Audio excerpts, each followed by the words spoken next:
This is 100%, taking stock of the greatest things on Earth.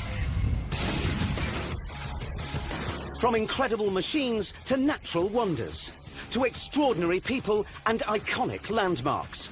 We'll count them all to reveal the amazing facts behind the stats. In the next hour, you'll discover everything you'll ever need to know about planes. We've scoured all corners of the globe to find the biggest, the fastest, the deadliest, and the downright strange. Stall, stall.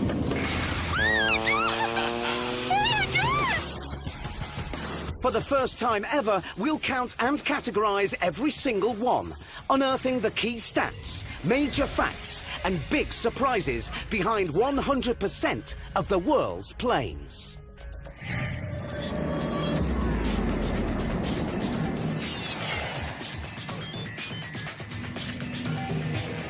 There are almost 400,000 planes on the planet, and here they are, categorized in our 100% count.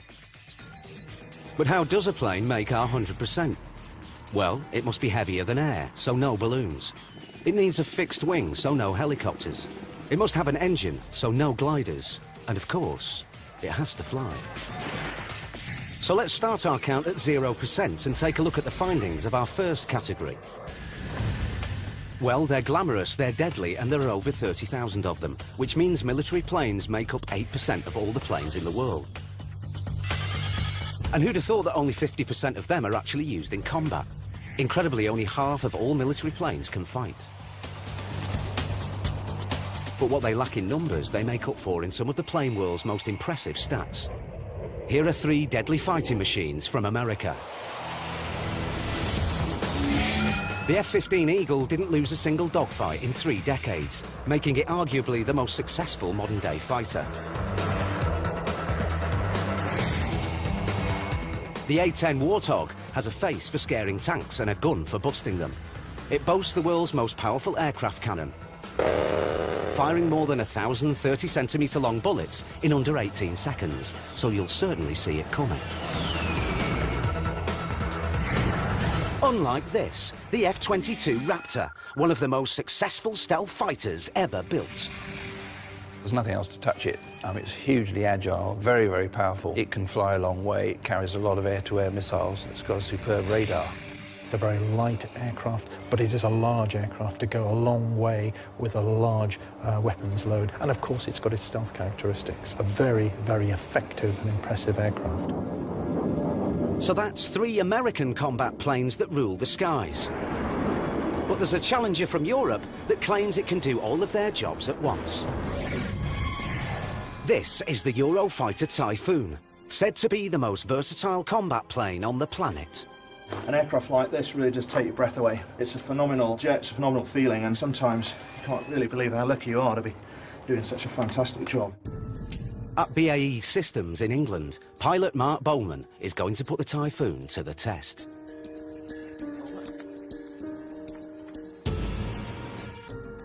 You know, from my perspective, I'm the test pilot here. You know, I have to go and make sure this does what it says on the tin. Alex 17, return control airspace, radar control, and it'll be a right turn for the northbound leg, maintain flight 130 for coordination. What sets the Typhoon apart is its ability to dogfight and bomb in a single mission, known as swing roll capability. At the moment, swing roll is what everybody is talking about, because in my day, you had a ground attack aircraft, you had an air defence aircraft, you had a defence suppression aircraft. There's no point in training all of those different crews, all of those different types of aircraft, all of those different types of munitions, if you can get it all into one aircraft.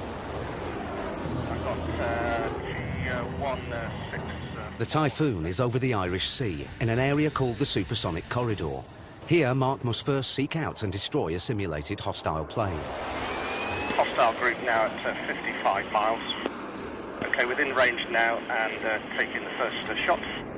The enemy is destroyed, and next in this multi-million-dollar machines war game, the Typhoon turns its bombs on a ground target. 17, please call weapon splash. The target coming hard right, how did that look? Copy that, all in telemetry, looked good from where we are. Target destroyed and virtual mission over. So is the Typhoon the king of all combat? the jack of all trades, but just about the master of about everything, I'd say. It's awesome. I think that's a yes. But the battle for air supremacy never ends, and the F-35 Lightning II reckons it can take the Eurofighter's military crown. It's still in top-secret development, but has already been dubbed the future of combat. It's stealthy, it dogfights, it carries cruise missiles. Some even land vertically. The last of our combat planes are the heavy bombers. Here are our top three. The B-52 Stratofortress is the biggest of the American fleet, carrying 32 tons of weaponry. But that's trumped by the Russian Tu-160, carrying a whopping 40 tons. It's the biggest bomber in the world. And then there's the B-2 Spirit. Its 18 tons may sound like small fry, but this stealth plane can deliver its bombs undetected and holds the record for the longest ever bombing raid from America to Afghanistan without stopping. It just reeks of technology. A flying wing. Why did they do that? Because they could. Next in our count, there's no shortage of pilots putting in the flying hours in the hope of getting their combat wings. That's why 29% of all military planes are used for training. But when you're flying a high-tech, high-speed plane, there's a lot that can go wrong. Here are our top 3 military plane escapes. Anatoly Kavocha is flying his MiG-29 at 180 kilometers an hour when one of the engines fails and he ejects. Slowed down, you can see his incredible landing, just meters from the burning plane. Even highly trained pilots can make mistakes. Captain Chris Strickland is flying his F-16 near the Rocky Mountains in Idaho. But he's forgotten to recalibrate ground level at this high altitude location. Now he's turning towards the ground, but runs out of space. He ejects less than a second before impact. Amazingly, he survives. Combat is the greatest test of training, as our aviation expert and former RAF navigator John Nichol discovered in our #1 military escape. It is constant in the military that you are permanently preparing for the worst. And with that, it means that when the worst happens, you've practiced it. In the 1991 Gulf War, John's Tornado GR-1 was hit by an Iraqi surface-to-air missile. His life was saved by split-second decision-making. The aircraft was on fire. You pull a handle and technology takes over. It takes over, I think, in 1/100th of a second, but it feels like a lifetime. And so you accelerate from 0 to 200 miles an hour upwards under 15 or 16 times the force of gravity in about a second. And then suddenly you're tumbling like a sycamore leaf, and then there's another crack, and the parachute opens automatically and the seat's fallen away, and there's silence, and you're just floating down. The ejector seat is the ultimate get-out clause. You really can get out of almost impossible situations, and your life can be saved. So which incredible military planes are still hiding in our 100% count? Our stats reveal 16% are transporters, the big boys of the military fleet.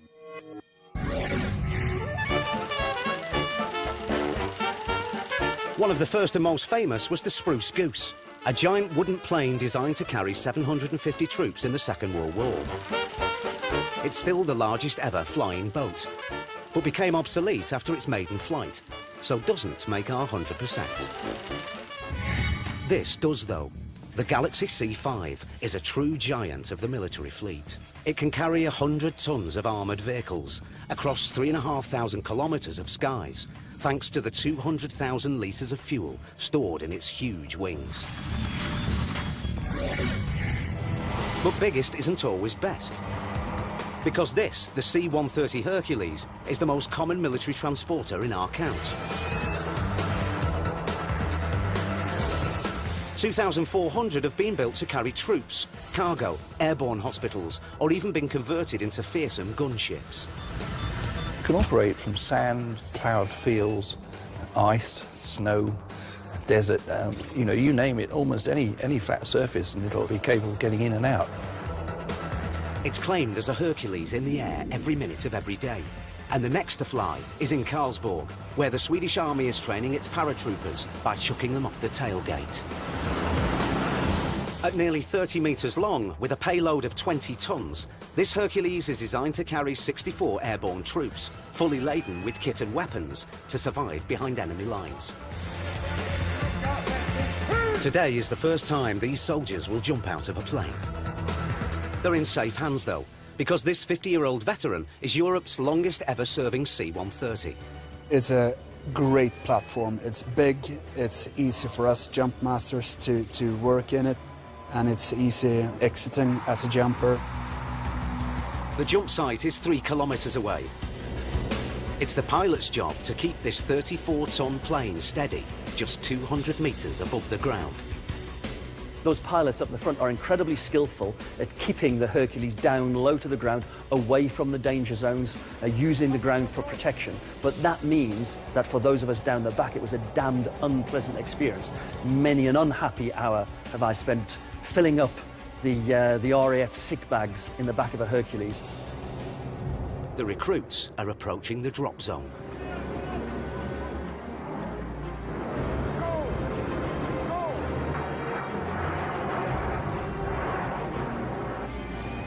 So far, so good. After leaving the C-130, the jumpers have just 50 seconds before they hit the ground. I'm looking if they have the right the body position before landing. Because the design has been so relatively simple, they've been able to continually upgrade it until an awful lot of operators have decided that the best replacement for a Hercules is another Hercules. The jump masters say their goodbyes to this amazing plane from 2 kilometres further up.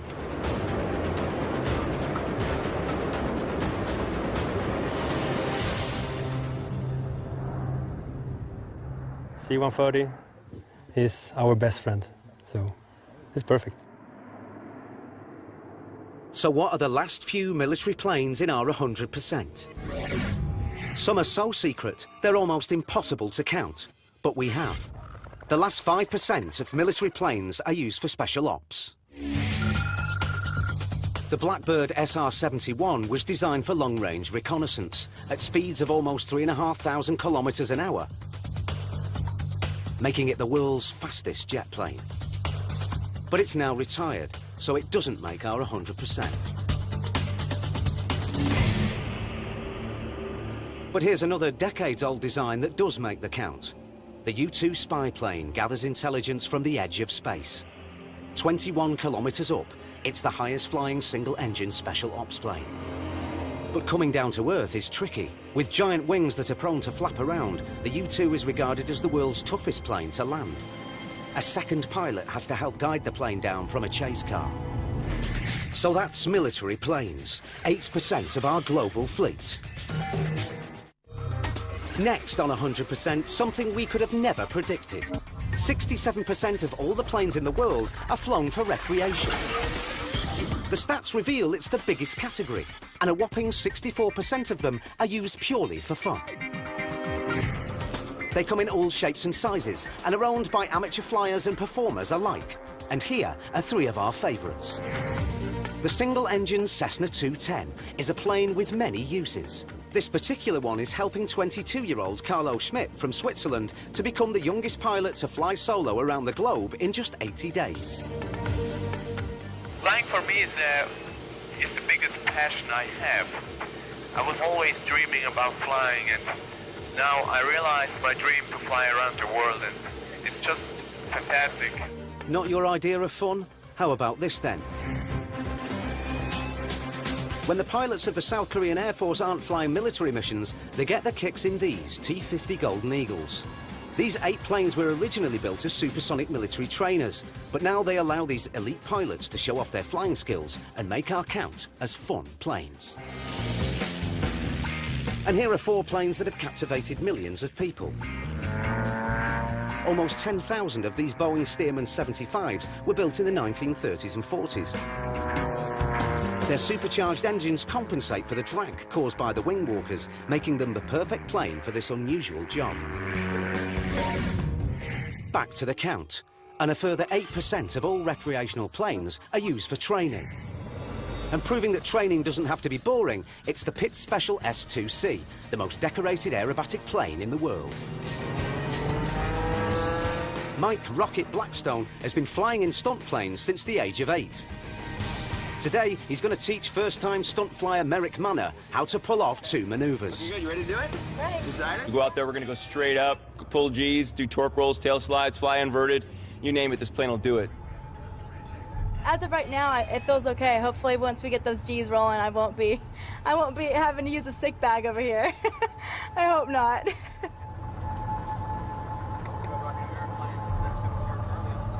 Got it. Right, here we go. The Pitts Special can climb at almost 15 meters per second. 130, here we go. Oh, yeah. Woo! Look at us, going straight up. Awesome, huh? Yeah. Oh my gosh, we're so high. Pedals are pretty crazy, huh? Yeah. If you press on the right pedal, it forces the nose to the right. We're using the pedals to counteract the torque. The engine's rotating from left to right, which is forcing the nose to go left. The bottom line is you need a little right rudder as you're flying along to control that. So you feel like you get a little pressure on the right side to make it go straight. Time for Merrick's first stunt. Ready to try a roll? Yeah. Is your seatbelt tight? Yeah, it's tight. We're going to roll it to the left on the count of 3. The left? 2, hard left 1. With a top speed of more than 300 kilometers an hour, the Pitts Special can roll at 360 degrees per second. That's a roll. What'd you think? Oh my God! It's so cool, right? Yeah! Awesome. Ready for a loop? Ready for a loop. We're going to dive down. Time for the second stunt. We're going to pull straight back. We're going to put some G's on this thing. You ready? Okay, so we're diving down right now? Diving down. Nice smooth push. Okay, right now? Forward. Hold that angle. Hold it just like that. There's 180. Tighten up your stomach. We're going to give you some G's. Okay. 3, 2, 1. From 200. Pull, pull, pull. Straight back up. Pull, pull, pull. Harder, harder. Look out the right side. Look out the right. We're going over the top. Tip your head back. Look at this view. Look straight up. Look at this. Look up. Tighten up your stomach and pull. Give me some more G's. Right through the smoke. Yeah. Beautiful. Sweet. We went upside down, and so it was like negative G's, right? And so we pulled, this was crazy. This was probably the hardest one. But we pulled under, and then we went through like this, but it was still pulling me up. So it was like defying gravity, and then we went all the way back down. It was amazing. That's the lesson over. And now Mike and his fellow pilot Ron Rapp, in his Extra 300L, are going to show what these stunt planes can do in the hands of experts. I think with an aerobatic pilot, you've got to be very supremely confident in what you're doing, because it is quite dangerous and you're deliberately putting the aircraft right to the flying limit. Reduce your power slightly. The nearest thing you could really look at that is be roller coasters. I mean, that's what it's like, except that rather than being on rails, you are in charge of where you're going. And of course, you've got to think in 3D.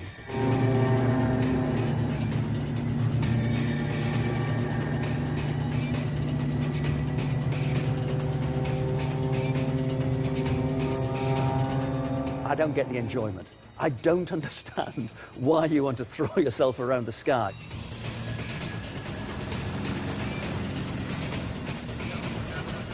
I admire their skills, but you wouldn't really catch me doing it as a hobby.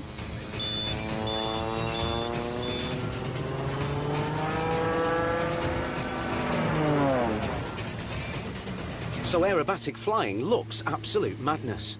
But our next stat sounds completely mad. Our 100% count shows that a massive 12% of recreational planes are homemade. Many pilots use kits, like this Zenith CH-701. But this truly is a one-off, the Dutch-built Verhees Delta. It fits on the back of a truck, unfolds into something that looks more like a UFO than a plane, and amazingly, it flies. Very well, in fact. And can you imagine which type of plane is the smallest of our entire fleet? Making up the final 16% of recreational planes, it's microlights. There are more than 40,000 microlights on the planet, which means there are around 40,000 people who think it's fun to strap themselves to a lawnmower attached to a hang glider. So that's the vast array of the world's recreational planes, all present and correct. Next in our 100% count, a category of plane on the front line of aerial operations, emergency and utility. They're absolutely vital, but account for a tiny percentage, just 1% of the global fleet. And a massive 79% are working planes. Like these crop sprayers, but they're not exactly life-saving, unless you're a field of corn. These next aircraft, though, are real heroes of the skies. 4% of emergency and utility planes are aerial firefighters. Wildfires blight every continent outside Antarctica. In 2011, America lost over 35,000 square kilometres of land after more than 70,000 wildfires. It's a big problem, and this is one big solution.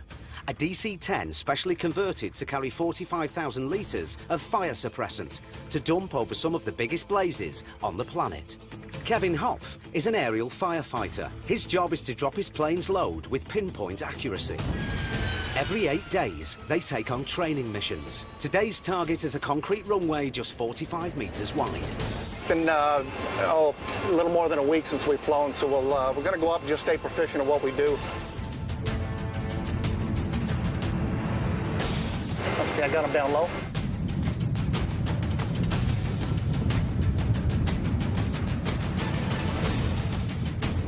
The flaps 35, set speed 150. This will be a low approach, guys. We'll go down to about 3,100 feet. Okay, stand by. Pre-drop checklist complete.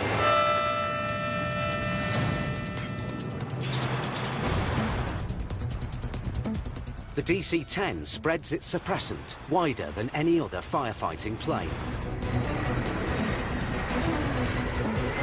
And Kevin hits the target dead centre. You can see out there where we just dropped, you'll see a large wet spot over the runway there. Yeah, pretty much went right where I wanted it to go. Yeah, it was a good day. That if we'd have been on a live fire, I think we all would have been real happy with that drop. Soaked the runway, didn't it? Next in this vital category, air-sea rescue planes. At only 1%, you'd think there'd be more of them. But most ocean rescuers use helicopters, leaving just a few seaplanes, like this Japanese Shinmeiwa US-2. And how reassuring is this? The final 16% are used by flying doctors. These medics are part of the Royal Flying Doctor Service in Australia.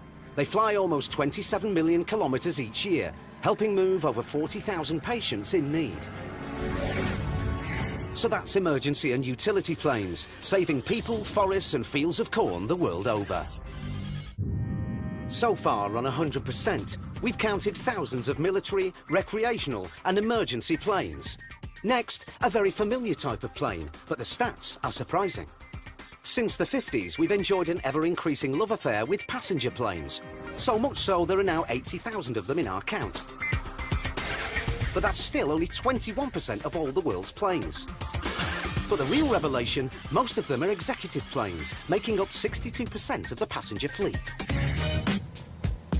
For those of us without private jets, it's reassuring to discover that many executives travel on small prop planes, like this Beechcraft Super King Air. But the top end of the market is dominated by lavish jets. This is how the super wealthy fly. You know, what they expect is pretty much what they demand on the ground, and that is literally to have basically every whim catered for. And they can do that because we are talking about some of the most powerful and recognizable people in the whole planet. Business tycoons, CEOs, performers, athletes, celebrities, pop culture icons, when they get in the air in a private jet, they don't want to have any worries. These charter services are in business to cater to their every whim.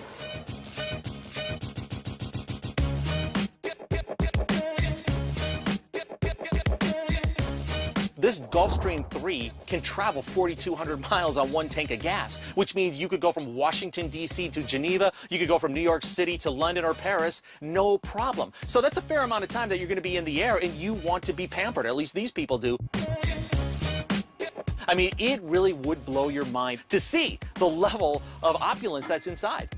If you wanted to purchase one of these in American dollars, you're looking at minimum $30 million.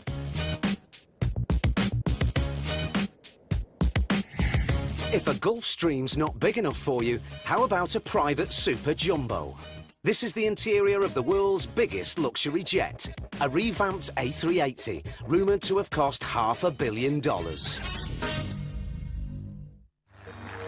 Next on 100%, some luxurious planes that are not quite as exclusive as the big executive jets. The 10% of passenger planes called light air taxis. This is the category of plane that provides short hops for up to 50 passengers. They're not the biggest planes, but this one, the Cessna 172, is actually the most common plane on the planet. 45,000 172s have been built, including this, a seaplane that taxis tourists around San Francisco's Golden Gate Bridge. We are ready to go.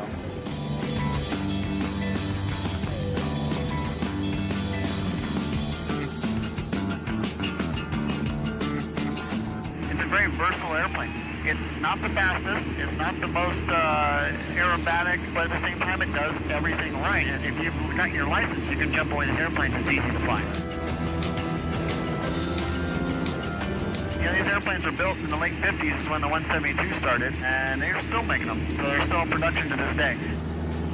This is one of those jobs where it's not difficult to get up and go to work every day.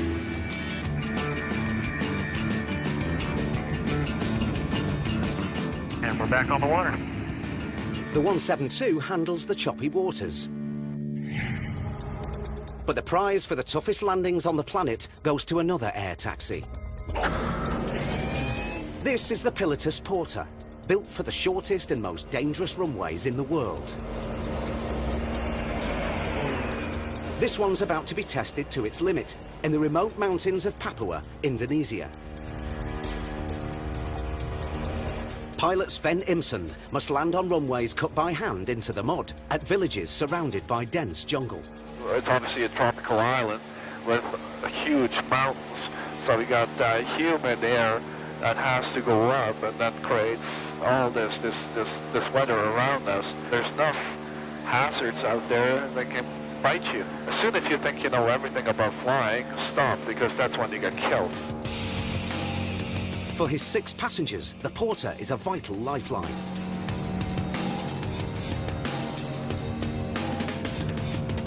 But in recent years, pilots and passengers have been killed in plane crashes here.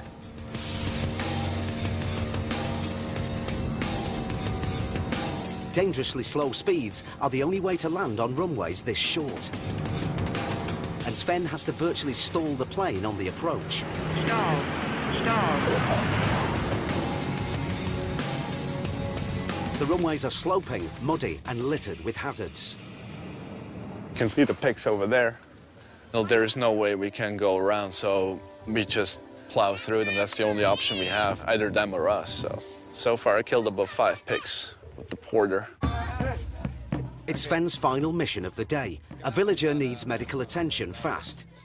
He has to go to the hospital in Navire, and the other guy is his escort. The hospital is 53 kilometers away. The end of the runway is only a few meters away, but it's no problem for this plane.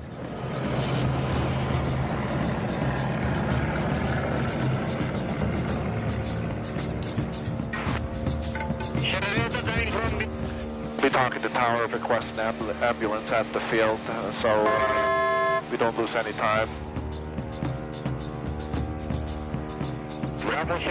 The Porter's final landing of the day is also its easiest. For a mercy mission against the clock, the tarmac of Nabire is a welcome sight. Back to our 100% count. And 9% of passenger planes are regional airliners, designed to take up to 100 passengers on short-haul flights. Bigger still are the holiday-bound passenger jets we're all used to. You might think there are millions of them, but there's only 15,000 in the whole world. They're called mainliners, and they make up just 19% of all passenger planes. Here are three well-travelled favourites. Boeing's 747 is the classic jumbo jet, a plane so iconic, some people even pay to sleep in one. This is the Jumbo Hotel at Arlanda Airport in Sweden. Sporting views of the runway and a penthouse fully equipped with a steering column and thrusters. This is the only jumbo jet in the world that's rebuilt to a hostel and a hotel. And right now we're in the cockpit suite. So you can actually sleep two people in here and you can pretend that you're a pilot. It's cool.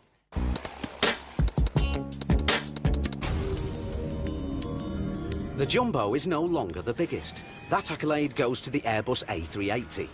Its double decks could squeeze in more than 850 passengers, although so far, no airline company's been so cruel.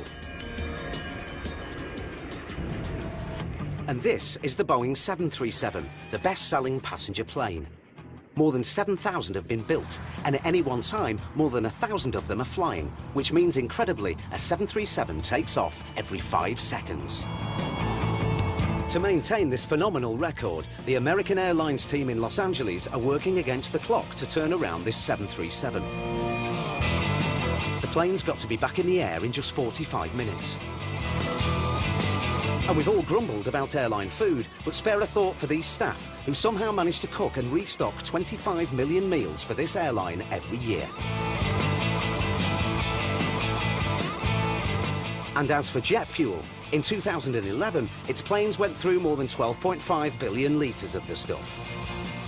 Now Lee's at 1:36, so I have until then. So, not very long. This thing's late. I have a half an hour.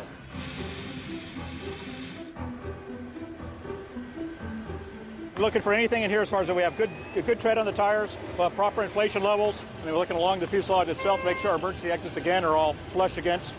Brake pins, proper extension on the strut itself down here at the top of the wing. Make sure all of our bolts are in the rim itself. We have proper tire pressures. If I don't feel safe, no one's going. So basically, safety is of the utmost importance. The airline also processes 250,000 bags every day. We load up the bags, and then we have to take it to the inbound bag room. As fast as is safe, that's pretty much the rule of thumb. Safety first. We're the best, we're LA, what do you expect? And this is just one of American Airlines' 3,500 daily flights. And this 737, just one of almost 900 planes. The people that are here now have been here a long time. So pretty much everybody knows their job. You don't have to stay on top of everybody to hound everybody to get their job done. When we come out to the airplane, we're pretty much just concerned with getting our job done and getting the plane out.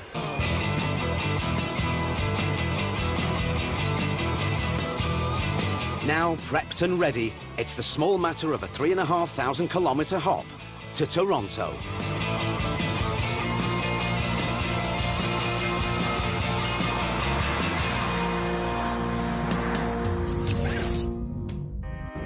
Next on 100%, some comforting stats for anyone travelling on a passenger plane. If you're worried about being caught in a catastrophic accident, don't. Latest figures suggest you're almost 2,000 times more likely to die on the road than in a plane. The simple statistics are that for all of the hundreds and hundreds of millions of passenger flights that are taken, the chances of being involved in any sort of incident at all are infinitesimally small. And even if you are involved in an incident, the chances of being hurt or, God forbid, of dying are almost negligible. You've got more chance of being killed going to the airport than on your flight to go on holiday. And even if you do crash, you might be as lucky as this next bunch of travellers, because here are our top 3 most incredible landings, where every passenger survived. This 777 sports the most powerful jet engine of all airliners. But that didn't help when BA Flight 38 crash-landed just short of London Heathrow's runway. With problems lowering its wheels, this 767 had no choice but to crash land at Warsaw Airport. with not a single injury. But the #1 spot goes to US Airways Flight 1549. It made global headlines when a flock of Canada geese forced this A320 to crash land in the Hudson River.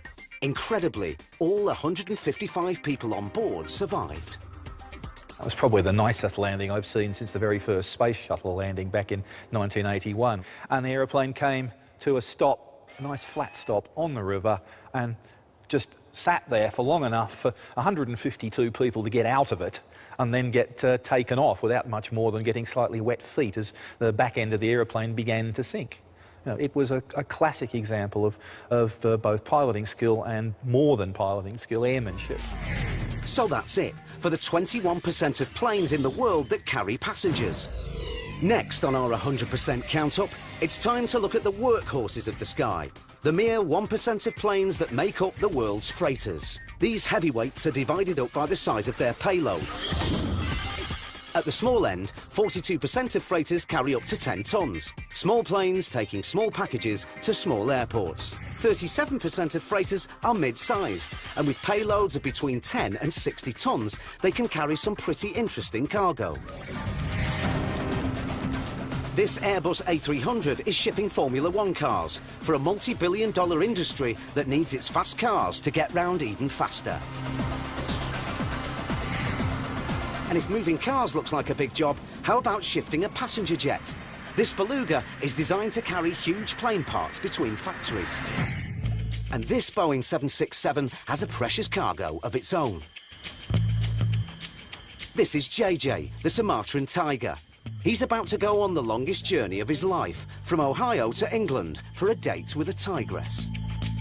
It's always a concern moving animals like this for such a long period of time. And we estimate he's going to be probably 25 hours in a box, so he's going to be a bit grumpy about it. Yeah, I know, mate. With any live cargo, time is crucial, especially so with a dangerous and critically endangered tiger. One of the requirements that we needed to achieve was to move JJ within a 24-hour period. So we actually changed some of our global flight operations around in order to accommodate his special trip today. This is the first time JJ's taken to the air. The ground staff are doing everything they can to keep him calm, so that he goes into the hold without a fight. Yeah, we have a few different other animals come through here, but I think it might be my first tiger.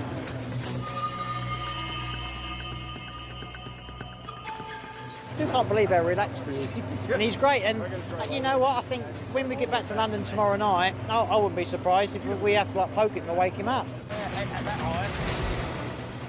And with JJ safely stowed away in the 767, it's just another 6,000 kilometres before he can enjoy his date. The final freighters in our count are the real heavy loaders, because 21% of cargo planes can carry payloads of more than 60 tons. Competing for top dog in this category are 3 planes. The Boeing 747 freighter is the most common of all heavy freight planes. This one's got space for an army of delicate terracotta warriors from the 3rd century BC. The Dreamlifter boasts the world's largest hold. It has a cargo space of nearly 2 million litres and is used to carry the parts of the new Boeing 787 all around the world. But in a class of plane where weight trumps all else, there can be only one winner. This is the Antonov 225. And in our 100% count, it's the world's biggest plane, the world's heaviest plane, and it's carried the greatest payload ever. Only one was ever completed. It was designed to carry the Russian spacecraft, Buran Orbiter. Nowadays, it settles for massive tanks and trucks. The 225 is a special case. There's actually only one of them. It's just so impressive by the way they've designed the aircraft for very large loads, huge mass that it can carry. It's so big. It's absolutely massive. It even has its own built-in cranes. And when they've run out of power, they've just added more engines. So the Antonov concludes the 1% of all planes that make up the world's freighters. We've got just one category left to go in our 100% count of all the world's planes. What could be left, and where could they take us? The last aircraft in our 100% count include the world's most technologically advanced planes. The final 2% is science and tech. The bulk of this category, 96%, is dominated by aerial observation craft. These are the planes that chart terrain or monitor weather. And this P-3 Orion flies through some of the world's most extreme weather as a hurricane hunter. Its crew fly it directly into winds over 240 kilometers an hour. Then they release probes into the storm to collect data. Strengthened for danger, this sturdy plane has been successfully tackling hurricanes for nearly 40 years. Next are the 2% of science and tech planes classed as test beds. These are the planes that try out new aviation technology. Like this Jetstream 31, used to test software that one day could allow ordinary planes to fly completely unmanned. And some of the most cutting-edge aviation tech is top secret. The final 2% of our final category is the prototypes, the planes that could change the face of flying forever. This is the Solar Impulse from Switzerland. It can fly across continents and never needs refueling because it's solar-powered. In 2012, it set the record for the longest solar-powered flight when it flew 6,000 kilometers from Europe to Africa and back again. This Ariane supersonic business jet certainly isn't as fuel efficient, but it's claimed it'll travel much faster than the Solar Impulse. It's still in development, so hasn't quite made our 100% count yet. One day, it hopes to be the world's fastest executive jet, with speeds of 2,000 kilometers an hour and an equally impressive price tag of $80 million. Or what about a future plane that's been on the drawing board for half a century? The flying car was a 1950s dream. It was hoped that this would be the future of personal travel. 50 years later, this, the Terrafugia Transition, is one of the first genuinely viable flying cars, because owning a separate plane and car is so last century. I think the ability to fly around in a truly personal way has always been a dream. It sounds fantastic. We'd all love to do it. I'd really like it. You know, I'm like many people, it's the year 2000, where's my flying car? We've got a vast majority of people who can't drive their own cars properly on the road, and here we are talking about giving them an aeroplane. It's a great idea, and of course it's something that lots of us would like to be able to do, because you could drive out of the garage and just line yourself up with the road and take off and then go and land somewhere at a friend's house. I cannot see in our lifetime that becoming the normality for people to jump in their car, to go at the end of their drive, take off and fly to work. That's not going to happen, or if it is, I'm not going to be doing it. And here's the last plane to stake a claim for inclusion in our 100%, the Boeing X-51 Wave Rider. It uses a futuristic engine called a scramjet and is designed to travel at over 6,000 kilometers an hour. It sounds like pure science fiction, but on the 26th of May 2010, it flew at 5 times the speed of sound, achieving the record for the longest ever hypersonic flight. OK, it only lasted 200 seconds before falling out of the sky, but we're counting it because it's so cool. So with science and tech, we've accounted for all the planes on the planet. The incredible, the powerful, the fun, and the truly futuristic. Now we know how many there are, where they are, and what they do. We know 100%.